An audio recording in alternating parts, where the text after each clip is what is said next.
Plant growth begins with a seed, and every seed needs the right kind of substrate, water, and sunlight.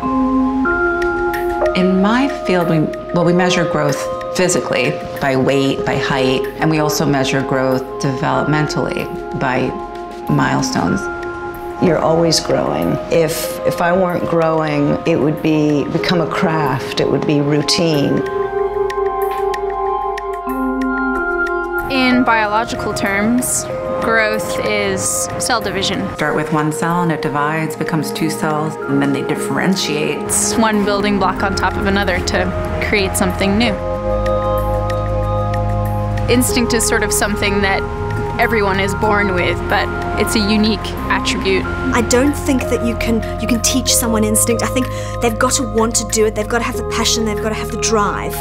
I came upon Pycnanthium torii, which is a plant that grows in only less than 20 locations in the world. I recognized this because of that intuition. When you've worked with plants for so long, you just see something out of the corner of your eye and it almost speaks to you, it has a voice. Our whole business is about instinct. People talk about companies as if they are some sort of organic mechanism.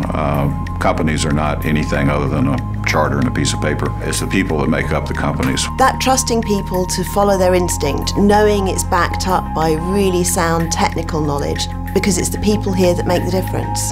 The technique is what you can work on. The intuition comes from your confidence and from your perseverance. The more you do, the more it sort of gets incorporated into you. If you break instinct down, it's looking at how people assess a situation. And that, more than anything now, probably informs how we have to shape our advice so that it helps a business to be really successful. It's not a question of shooting from the hip when they're dealing with a client.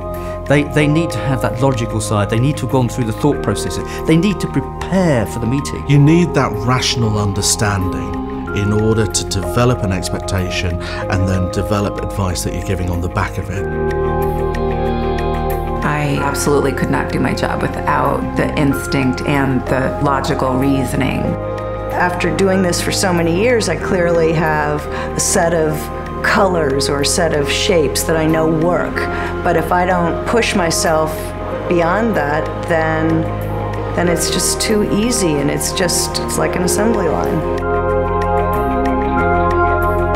Do companies grow all by themselves? I'd say the short answer is no. I think there's very little that happens in this world all by itself.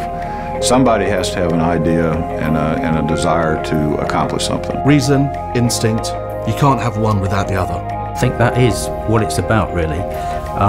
You have the knowledge and you have the capability. You put the two together, you provide the solution.